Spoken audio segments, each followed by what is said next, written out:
Welcome, everybody, Yankee Chronicles podcast. I'm Bobby, and I am here with the Women of Yankee Chronicles, Laura, Chris, and Cammie.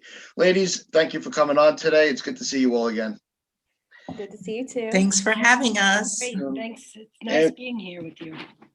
And before we get into today's discussion, I just want to ask everybody to check out statementgames.com, which is a great website, and you can find the app online, where you can get a unique experience to fantasy sports. Also, check out DocAdamsBaseball.org and learn about the founder of baseball. And you can also hear us Monday through Friday at 10 a.m. and 8 p.m. on RadioPlayLive.com. So, spring training is underway, and there's a lot of high expectations, and even some low expectations of some of the players. Let's start with the veteran that finally was able to get back to the Bronx in Brett Gardner. Cammie, what was your first reaction to Gardner being re-signed? So, I was really happy for him. I mean, sometimes baseball is, as it's about the emotion and the connection to the players and the team as much as it is about, the actual plays of the game. And Brett Gardner deserves to retire as a Yankee. He's, been one of those really fun members of the clubhouse. He's someone with experience who the younger kids can look up to. And here's the thing about Brett Gardner is every year we say, oh, he's not going to do anything. He's going to be terrible, whatever, because he's too old. He comes up clutch in a lot of games every year. We need that extra run, Brett Gardner. We need to play Brett Gardner, and then Twitter goes crazy like, oh, Brett Gardner, Gardy party. We can't believe it. And the thing is that kind of, way of operating, I think coming up clutch like that is something that comes with experience. It's a mindset that you have to psych yourself into, like, oh, we're down a run. We need to tie up the game or we need to get ahead. I'm just going to go ahead and hit a homer. That's a mindset that comes with years of experience, and it's a mindset that needs to be developed. So the younger players have that in Brett Gardner. They have that mentor and they have that role model. Is there a possibility that he could be injured at his age? Sure. But look at all the pitchers who are much younger and have already had, 2 or 3 surgeries, right?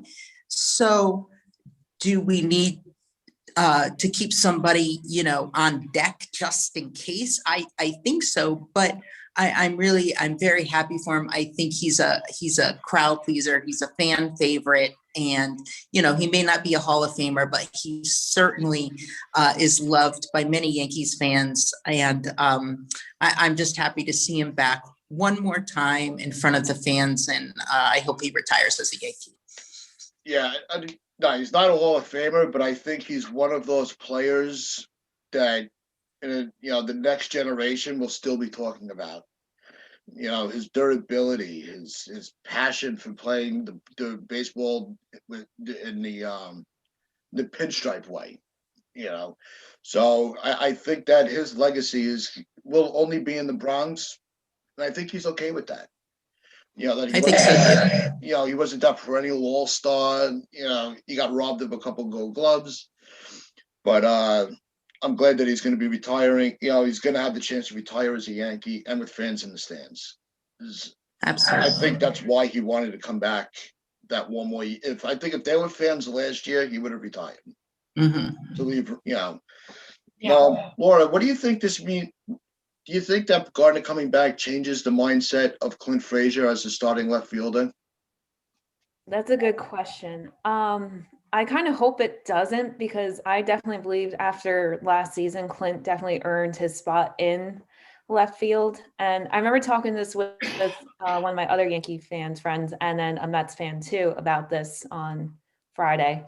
Like, as much as we don't mind Gardner signing. Like, it's gonna take away some of Clint's at bats, we feel like. And with Clint, emerging, we want him to be consistent and, play the season that he should play and deserve. So we're kind of hoping that like it doesn't take away Clint's mentality going into 2021, that, he just stays focused, does what he needs to do, and, see how everything plays out. Like, obviously there are probably going to be some injuries where, yes, Gardner's going to have to go in and fill in, which we don't mind about that. But at the same time, we don't want him to take away Clint's at bat, because Clint can come in clutch as well as Gardy. Yeah, I think, Chris, do you think his ability to also play center field is a key factor of him coming back? Yeah, I do think that, in fact, it makes me wonder if Aaron Hicks is completely healthy, because at the end of last season, he had the elbow issues. I don't know. I don't think he had surgery in the off season, did he, or anything? But anyway, so Gardy is definitely an insurance policy for center and left. And as long as he doesn't, like, Laura said, take away at bats from Frazier, then let Brett bang. Yep. Let him bring that passion. I don't see where that hurts anybody. No. On the Yankee bench. So, Chris, what's your overall grade on Cashman assembling the pitching staff this year? Oh, that's such a good question, because I'm disappointed. I mean, I have to say, I wanted Bauer. That I realized early that was not going to happen, but it still seemed like we should have gone for the kill.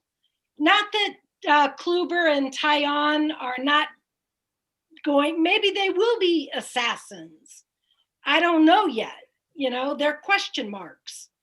But I'm eager to see what they bring. Definitely.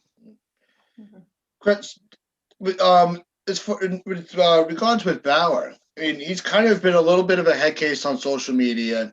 You think that's what really pushed the Yankees away from being a little more aggressive with him? Yeah. It would have been interesting, if not explosive, situation with the New York media and Bauer, I'm sure. If not that, with Bauer and the fans. He's already gotten into it with a few Dodger fans on Twitter, asking them not to bother him as he walks through the hotel lobby for autographs, that sort of thing. He is a head case, but he was the best. I thought one of the best pitchers, if not the best pitcher out there. And I want to see the Yankees always get the best. But I don't think we'll end up being disappointed. I think in the end, you're right, that it will not end up being as disappointing as I believed it was, when we didn't sign and when we got Kluber and Taillon. Yeah, Cammy, the Cashman was able to stay under the 210 mark to this point, while still adding multiple pieces. Do you think that just strengthens his ability as a GM to other teams? Are you happy with the way that he was able to do that? We're impressed with the way he was able to do it? Yes and no.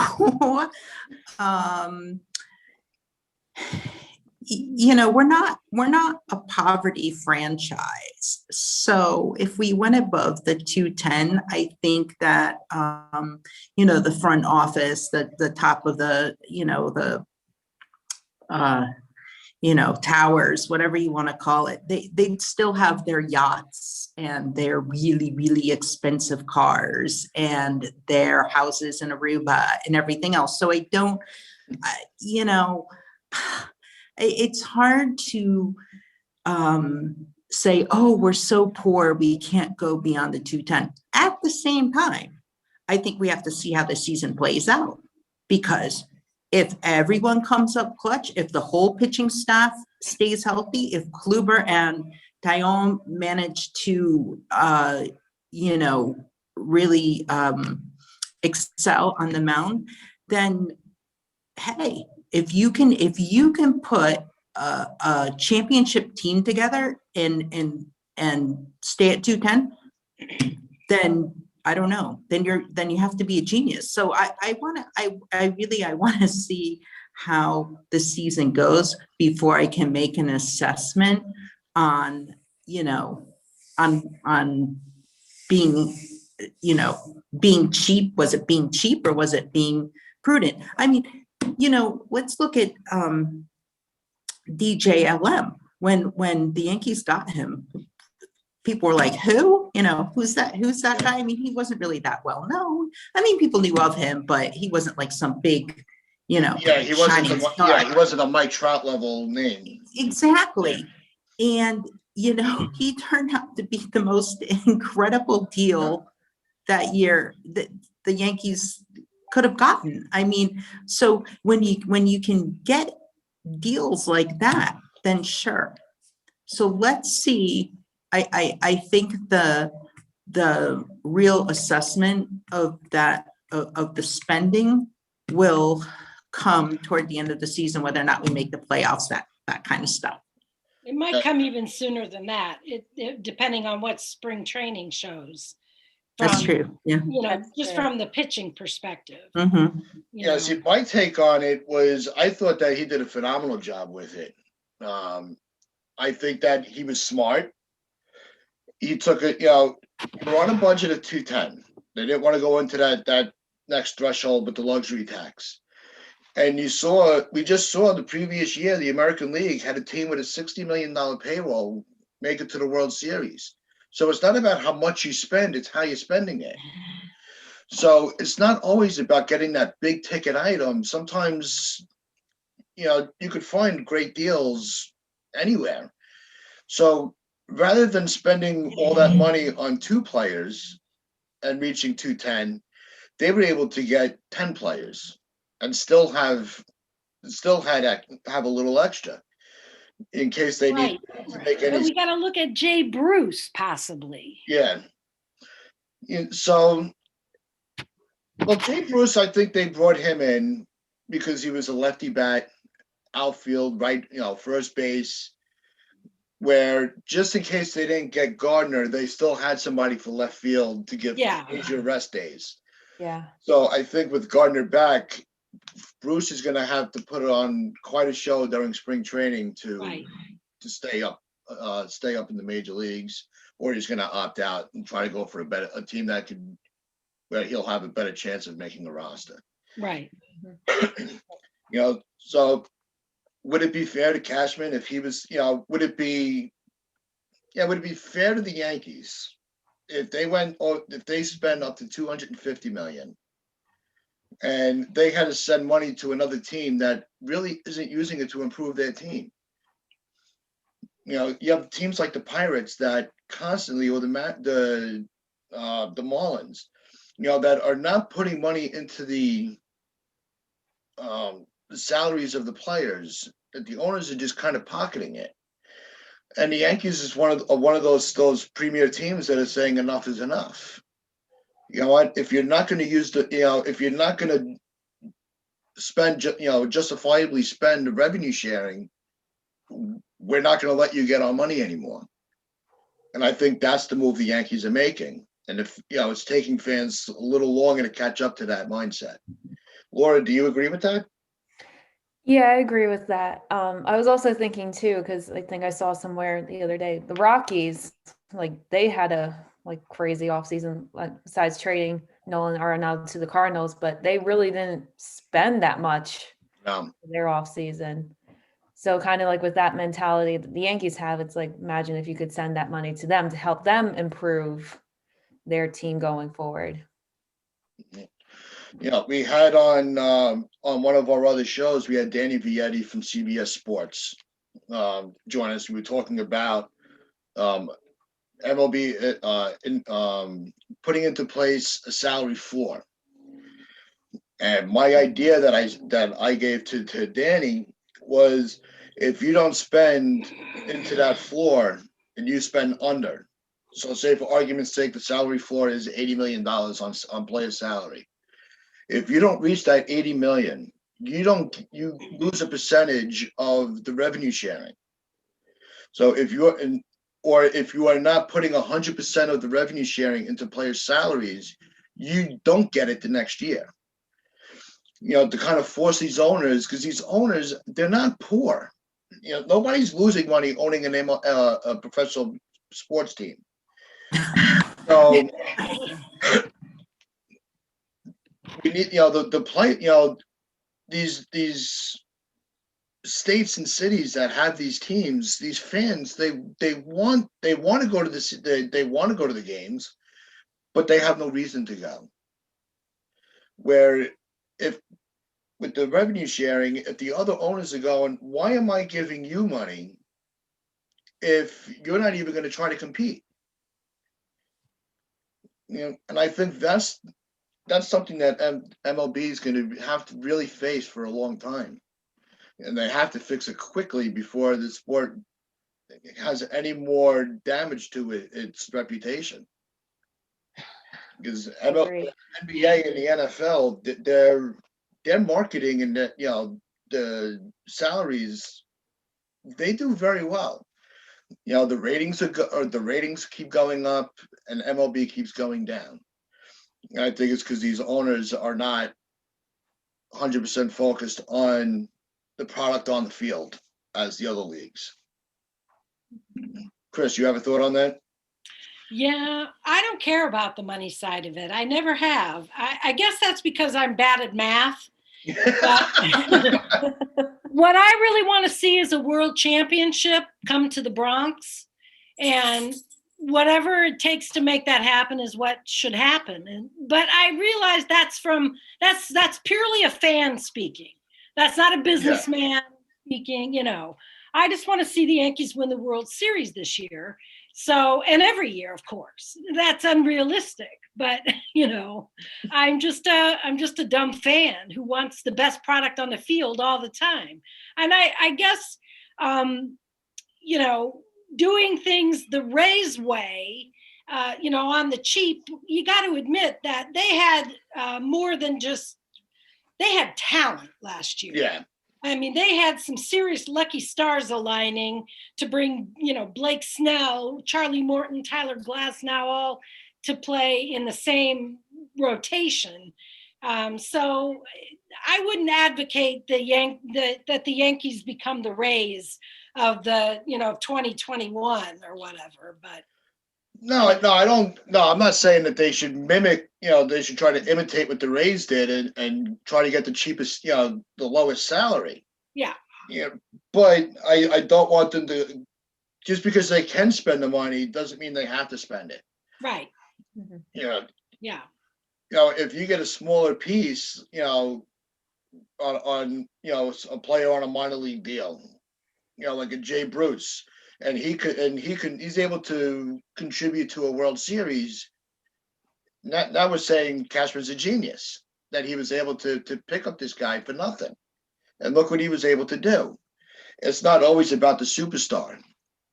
Sometimes the superstar, when it comes to October, they have so much pressure on themselves, never mind the pressure from from management, from the fans, from the media, and they collapse. We saw for a long time, even fan favorites, Swisher and Teixeira, when it came to the postseason, they flopped. They really never came through with those big hits that they would during a regular season. So the postseason is a very tricky. It's a very tricky mentality for the players.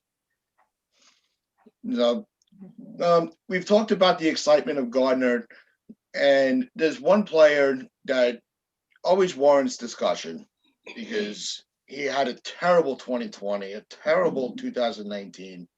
2018, he was really, you thought he was coming out of his shell, and that's Gary Sanchez. Now, Cami, what do you think realistically Gary has to do to continue to be in this lineup?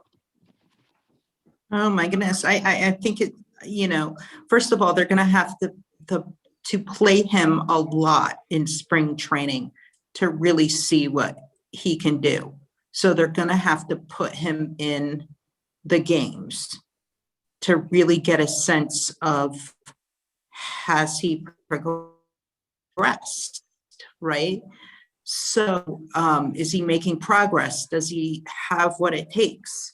So, and he's one of those players where like, he can have a great game or a terrible game. Like there's kind of no rhyme or reason, or I guess rhythm would be the right word to Gary. So you'll have like a great year and then 2 bad years. And then, there's no, he's so unpredictable is I guess is what I'm trying to say. And he needs to get in the right headspace. I mean, I think he knows what to do, and I think he knows how to do it. I just think he kind of needs to psych himself into it. And I think spring training is that place to go ahead and try to do that. And I think that what we see in spring training from him may be a good indication of how it's gonna go for the rest of the season. Maybe, but like I said, he's kind of unpredictable. So I don't know. We'll see. I think he has, he has great potential, but it's just a matter of like going out there and doing it and kind of, getting yourself, psyched into, doing the best that you can. And I guess we have to see how he works with the new pitchers as well, right? Yeah. So Kluber, Taillon, we have to see how he works with them, because it's always different when you get new pitchers, and sometimes they gel and connect, and sometimes they don't. So I think that's another aspect that we're going to have to look at. Yeah, Laura, your thoughts? Yeah, I definitely agree with Cammie on a lot of it. Like the spring training, definitely, I feel like Gary needs to play as many games as he can, because I think a lot of Yankee fans are probably thinking about this, but Gary's on like his last chance, per se. I think Cashman made that clear. Yeah, that too. So if he can get the ball rolling in spring training and then keep the consistency through the beginning of the regular season, then, he'll be primed to be back to where he was in 2016, 2017. But if he falters again, then you'll have to see at the trade deadline what the Yankees are going to do. Like either they trade him, or with Robinson Chirinos signing the minor league deal, whether they bring him up and shuffle around the catchers there too. Yeah, I'm hoping that Chirinos doesn't get a shot. I hope not either. I was not a fan. He is not. He is. Yeah. If you think that Sanchez is not liked by the fans, then Chirinos makes, well, Chirinos right now is making Sanchez like Posada, so where the fans now are really rooting for Sanchez because they don't want to see this guy come up. Exactly. Definitely. I'm one of those fans, I will admit. Yeah. Now, Chris, do you think that's actually going to help is that going to help Sanchez with that pressure on him? I don't know. Sanchez is an enigma. I mean, didn't he have pressure on him, and he was taken under Alex Rodriguez's wing a couple years ago, and everything was smoothed over, supposedly. I mean, Sanchez, as Cammie pointed out, has been so inconsistent. Does he need motivation? I would think he got a nice contract in the off season. I mean, he should be motivated by that. I would think he would be motivated to be the opening day catcher, which if things are not looking up for him, I would say Higgy's going to be behind the plate for Cole on opening day. Even though I realize that Boone said there's not going to be personal catchers, that sort of thing. But well, he has to say that, but we know that Higgy's going to be catching Cole. Yeah, we know that. Right. Absolutely. I mean, I'm going to root for Gary 110% because he's important to this team. Mm-hmm. And, when the Kraken is, slamming, it's good times. Yeah. See, the problem with Gary is like Cammy said, it's the unpredictability of his performance. When he's on fire, we're all like, see, this is what we've been waiting for. But at the same time, we're going, all right, how long is this going to last? Then when he's playing terribly, well, like, yeah, well, we kind of expected this, and when is he going to snap out of it? So Gary never wins. Yeah, he never wins. He has the fans to this point where he's so inconsistent. We never know when this gonna, when the gears are gonna shift one way or the other.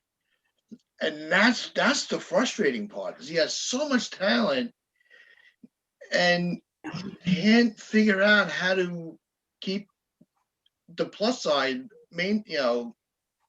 as a daily occurrence. 2 or 3 games at a clip where he could hit he could hit 700 for a series and then hit 053 the next. So that's what's frustrating. So I think if that continues, I think Higgy's going to take his spot, and then Gary will be the backup. And I don't think the Yankees will hesitate to do that this year, because they can't afford to have bad Gary for a 2-week stretch. No, not anymore. No, after Cashman's comments, where we all thought Cashman was never going to say anything bad about Gary, finally had enough. Yep. Yeah. So he's like, look, if you can't figure out why you're sitting, I don't know what to tell you. So we're going to wrap this up with one last question and some comments, and we're going to go after Boone. Chris, what is your expectations of Boone as a manager with a newer squad than he's had in the past? I expect that he'll be doing the excellent job he has been doing. I have no problems with Boone as a manager. He seems to be able to motivate the young guys in the right way to get the best out of them, and the veterans seem to love playing for him. His passion is there every game. The savages in the box is still true, and his, the fact that he is out there fighting for the team every opportunity he gets. I think Boone, I think we're looking at another more than 100-win season. Yeah, Laura, how about you? I definitely agree with Chris. Boone's been an excellent manager. I really have no problems with him either. The Yankees are favored to win the AL East this year, hopefully again. So we'll keep our fingers crossed with that. But he's got to make sure that the team stays healthy, consistent. Just everything just has to click and keep rolling in order to have another good season of 100+ wins and hopefully win the World Series. We would love to have 28. Yeah, Gabby, your thought? Yeah, I think Boone is improving every year, right? He came on as a brand new manager, former player, and the more experience he gets, the better he gets, right? Which makes sense, obviously. I think he's going to start to assert his position as manager rather than just kind of buddies with the players. I think he's going to start to assert himself more as in a managerial role. He does stick up for his players. I love that. But I also don't want him to take any excuses from his players either. When they do a bad job, I want him to say, you really sucked. That was really bad. And I want him to say that to the media too. So the players know that he's not fooling around. He's not going to stand for just, mediocre playing. I want him to demand the best from the players. And I think the more experience he gets as a manager, I think the more he will. And I mean, you look at these managers who managed teams for like 200 years, not 200 years, but you know what I mean? I mean, the longer they did, after 2 decades, 3 decades, I mean, these are guys that, I mean, they became like father figures or parent figures to the rest of the team. And they had really super high expectations. And I think that Boone is learning how to do that.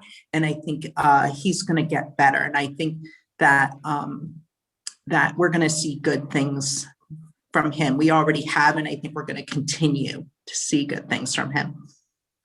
That's awesome. Yeah, I think that Boone has a lot to prove this year.